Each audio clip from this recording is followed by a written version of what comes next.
Welcome to Mortification of Spin, Bully Pulpit, a casual conversation about things that count, with Carl Truman, Todd Pruitt, and Amy Bird. Mortification of Spin is a weekly podcast from the Alliance of Confessing Evangelicals. It's Reformation Month, and this week the gang is talking about one of our favorite reformers. Who is this man? What are his great accomplishments? And what should we read to get to know him better? Keep listening after the podcast to learn how to download a Michael Horton MP3 on this theologian.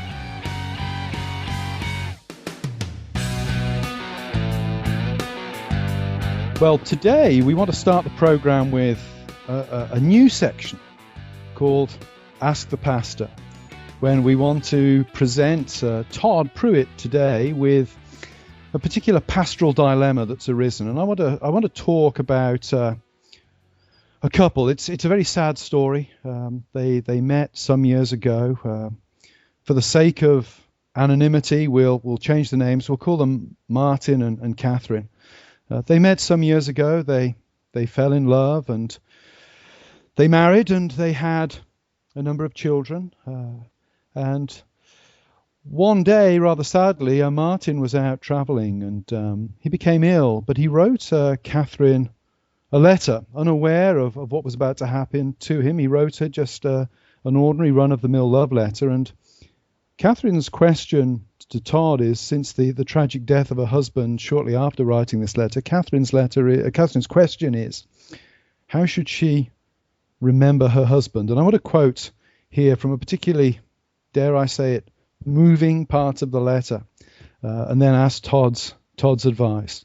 Todd, here is how the letter ends. And I know you're a sensitive man, so I'm expecting big things from you here, and I'm sure Catherine will be very helped by your advice. Martin wrote this: I'm drinking beer from Naumburg, which tastes to me almost like the beer from Mansfeld, which you praise to me.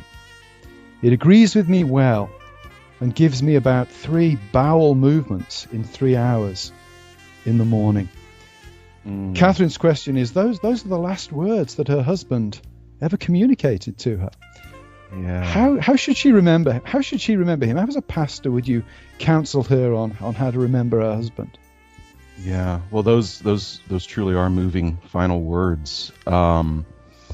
It may be, I think something tangible is appropriate in this way. I think it will give her maybe a sense of comfort, something to hold on to.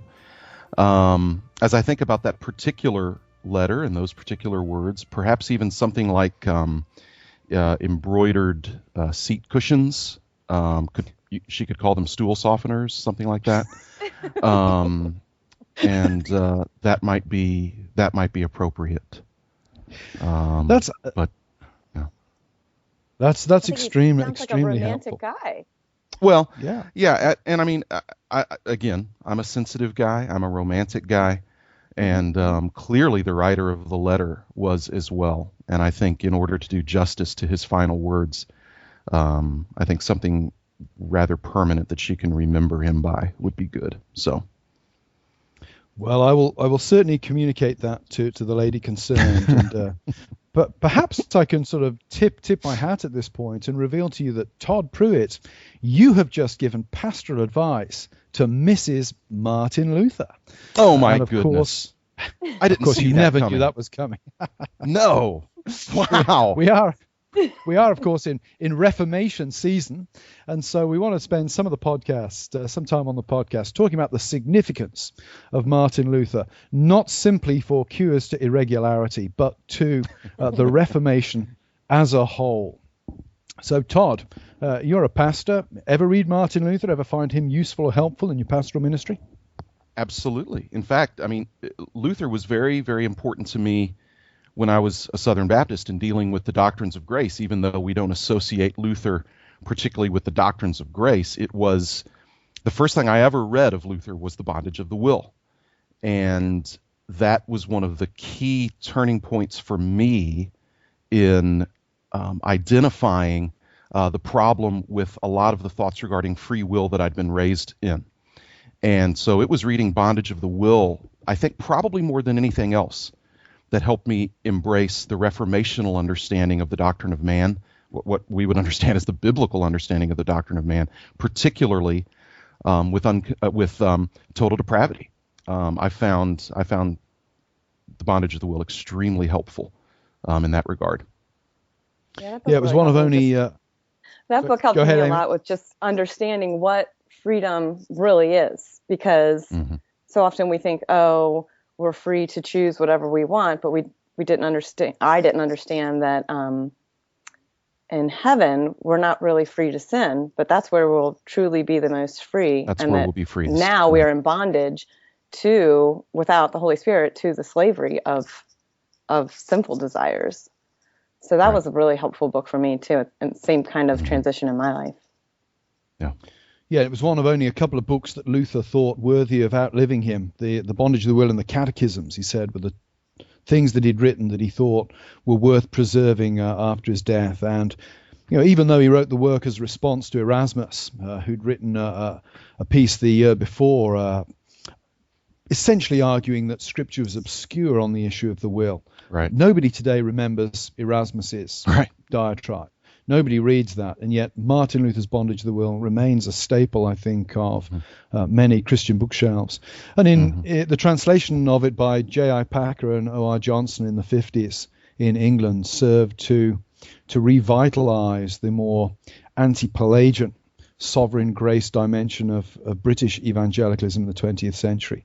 So, yeah, it's extremely important book, and Luther himself at the end does Erasmus the honor of saying, at least you've raised a substantial issue. You alone have actually put your finger on the point of major issue in the Reformation. I also, Carl, I love the fact that Luther, and you really see this in the ways that he responds to Erasmus, who was the great intellectual of his day, very urbane, and Luther comes along with a great deal of intellectual heft, but also a lot of chutzpah as well. And one of the things I loved about Luther was the fact, I love the fact that he believed that ideas were worth fighting for. Yeah. That important ideas were worth fighting for. He makes the famous statement in there that Christianity without assertions is not Christianity. Right. And of course, the only reason he responded to Erasmus was because Erasmus was such an important figure. Right. When the work arrives in Wittenberg, Philip Melanchthon, Luther's lieutenant, is very pleased with it. He thinks that Erasmus is on board with the Reformation. Luther reads it and goes into something of a depression because he realizes he's actually got to address this. This isn't just some idiot having a pop. This is the preeminent Christian, in the broadest sense of the word, thinker of the day, articulating a theological position. Carl? Okay, so you've just recently finished or are in the process of finishing a book on Luther and the Christian life for Crossway, and where would you place his commentary on Galatians as far as the hierarchy in importance of Luther's writings? Well, first of all, I'd like to thank you for the shameless commercial plug of my book. Did I do that at the right moment in the podcast?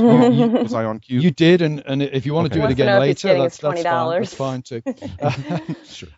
Well, Luther produces two commentaries on Galatians, and I would say the later one, which was the sort of 1531, 1534 great commentary on Galatians, is in many ways the exegetical heart of his mature theology. There you really get the law-gospel antithesis laid out in considerable and elaborate detail. So I would say the commentary on Galatians, the great commentary on Galatians, is one of his, probably his most significant work of biblical exegesis. But I think for somebody wanting to get into Luther's writings, probably the best place to start is what we call the three great treatises of 1520. Babylonian Captivity of the Church, which is his proposal for the reformation of the sacraments of the Church. There is the Freedom of the Christian Man, which is his articulation of the ethical program that rests upon his understanding of justification by faith. And there is his appeal to the German nobility, where he starts to set out his understanding of the relationship between the sacred and the secular, between the church and the state. If you read those three treatises, in some ways you get the basic manifesto that Luther has for the German Reformation. And one of the things that interests me as a pastor with Luther is that we don't have he never laid down a systematic theology like Calvin did, but it seems, correct me if I'm wrong, as I'm sure you will, but it seems that so much of what drove Luther's writing were pastoral concerns. He was responding to particular challenges and problems that he, as a person who was invested in other people's lives, that he would respond to. I mean, is that a pretty good way of understanding him, that Luther was in part writing from pastoral concerns, from everything like assurance of salvation to errors and different controversies that would arise? Yeah, I mean, Luther was not just a monk, he was also ordained as a priest. So he had routine pastoral duties even before the Reformation. And it was pastoral concerns surrounding the sale of indulgences that really triggers the indulgence crisis that brings him European-wide fame and gives him the platform for developing his Reformation theology. So the pastoral context is vital to understanding the later controversial context. But also throughout his career, he's very concerned to make sure that the Reformation appropriately has an impact at the grassroots level of the local church. Even in some of the more conservative aspects of his Reformation. From 1520 onwards, he knows there's a need for a vernacular liturgy. He doesn't fully implement a vernacular liturgy in Wittenberg until 1525. And the reason is he doesn't want to disturb the common people. He wants to slowly but surely bring them on board. I mean, you probably heard this, Todd. It's a sort of cliche. When you become pastor of a church, they say, don't change anything for 5 years. Build goodwill, get the lay of the land, that sort of thing. Well, Luther is almost the instinctive grand paradigm of that. It takes him 5 years to implement the vernacular liturgy in Wittenberg because he doesn't want to disturb ordinary people. So one of the things I find most striking and touching about Luther is his concern for ordinary people. In some ways, he was the first great Christian celebrity of the early modern era. People had posters of him in their houses, etc., etc. But he was not a grandstander. He was always in touch with the common people. His famous little treatise on prayer was written to his barber, right? Who was just struggling with his prayer life. Right. So here was a man deeply rooted in the life of the local church with a passionate concern to press Christ on the hearts of ordinary people. I think that's what I appreciate about learning from Luther's writings too, that you get the sense it's not just about what we know or how we know it, but it's intimately connected to who we are. So I think you've talked before, Carl, about the difference, especially coming from Luther, between just being learning about theology and actually being a theologian. And you've talked about the difference between theology of the cross and being a theologian of the cross. And we talk about him as being this revolutionary figure. And, here we are as we're approaching Reformation Day and remembering that. But he was also so regular. I don't think that he was setting out to be this revolutionary figure, but it was his concern for truth and obedience to the word that led him to this being a theologian of the cross. Yeah. And Luther makes it very clear, both individually and corporately, that the cross, suffering, is part of what makes you a true theologian. In his work on the Council of the Church, 1539, he offers a series of marks of the church, and one of them is the church suffers. The church is under the cross. When he talks about individual theologians, it's how does one come to true appreciation of grace? It is only through wrestling with the darkest corners of one's own religious experience that you come to that. The German word is Anfechtungen. It's difficult to translate. We could translate it as a deep-seated fear or dread about something that is difficult to define. Freud would probably have said, it's the fear of death, if you like, and certainly that's a big part of it for Luther. But it's only as a Christian comes to terms with those that he becomes a true theologian. And I found that very helpful in my own life. I've suffered comparatively little compared to Martin Luther. But I do find at times when one is feeling down, when bad news has come, when you've lost a loved one to death or something like that, it's useful to remind oneself of the kind of things that Luther said about these things, that these are the points at which one's theology becomes existentially true.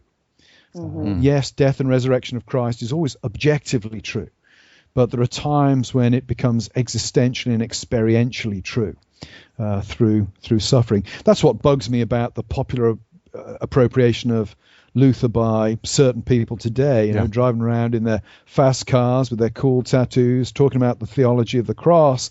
You just can't do that. That's theology of glory, man. Even the cross can be used in a theology of glory way. Yeah. And it is so. Luther is my homeboy. It's kind of obscene when an overindulged generation uses the Luther's language of grace and the cross to feel at ease with its overindulgence. Yeah. Wow. And that's a real that's problem. A great point. That's a theological problem, and frankly, it's a moral problem as well. Yeah. Yeah. As we're wrapping up on this discussion, and obviously we could go on for hours talking about Luther. I mean, would we all agree that Luther, even though as Presbyterians we owe a debt of gratitude to John Calvin, we would probably say Luther's the most interesting character of the Reformation? Wouldn't you say so? Absolutely. I think we know a lot more about his life in many ways than we do about Calvin, and I think his bombastic explosiveness just makes him more fun.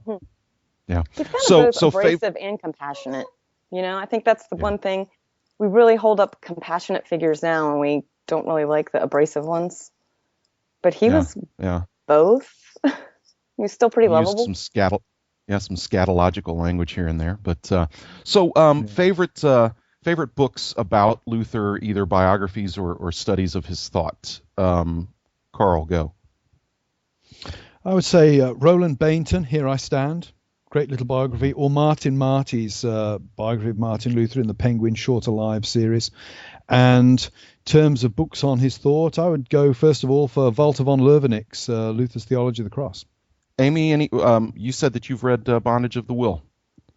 I have, and that's excellent, like for a theology book. Yep. But as a housewife, I've really enjoyed reading just his collections and Table Talk, because it really just connects theology to everyday hospitality and discipleship in ordinary life. And so there's some really deep thoughts and entertaining thoughts in there. And I really do think it helps us to see Luther as one of us. Mm-hmm. A number of years ago, I read Heiko Obermann's biography of Luther, Man Between God and the Devil, which I thought was fascinating, really sets Luther in his historical context, and I really enjoyed that. I would also, I think that the Cambridge Companion on Martin Luther is a really good collection of essays and papers as well. And then if you're looking for something that's very, very reader friendly, very accessible, Carl, you mentioned Bainton's. That's a terrific read, and it's got some devotional quality to it. I would also say Michael Reeves' little introduction to the Protestant Reformation, which has a good section on Luther. The Unquenchable Flame is terrific. It's and very user friendly, very readable, reader friendly. So some really good stuff out there. Both of them have pictures as well. That's right. That's right. Love picture books. Love picture books. Right. Well, I will look forward to the next letter that you bring to us, Carl, that we can deal with pastorally. I think we dealt with Catherine or Katie's letter quite well in a very gentle way. So hope you've enjoyed this little discussion on Martin Luther. We'd encourage you to read more and to refer to some of these books we've recommended.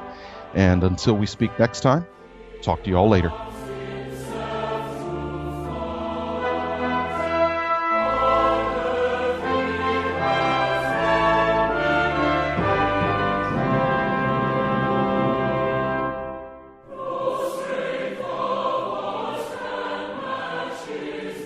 Thanks for listening to Mortification of Spin, Bully Pulpit, a podcast of the Alliance of Confessing Evangelicals.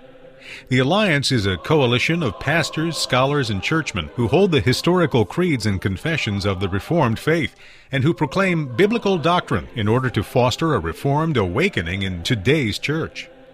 Visit our website, mortificationofspin.org, to download Luther's Theology of the Cross, a seminar by Michael Horton from the 1997 Philadelphia Conference on Reformed Theology. Next week on the Mortification of Spin, Carl, Todd, and Amy are joined by professor and author David Van Drunen to talk about natural law and two kingdoms theology. And of course, the role of Christian softball. Here's a preview. What I like to call the common kingdom is God ordained. The offices, the occupations, the vocations that we undertake as citizens of that common kingdom have God's blessing. They are honorable to Him. They are ways that we love and serve our neighbor. That's next week on Mortification of Spin.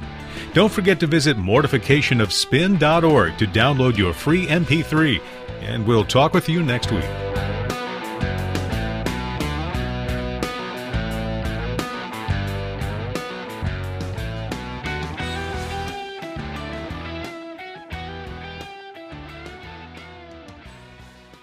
Is there any reason to read anybody other than Carl Trueman on Luther? You know, that kind of thing. Simple one to answer. Not at all.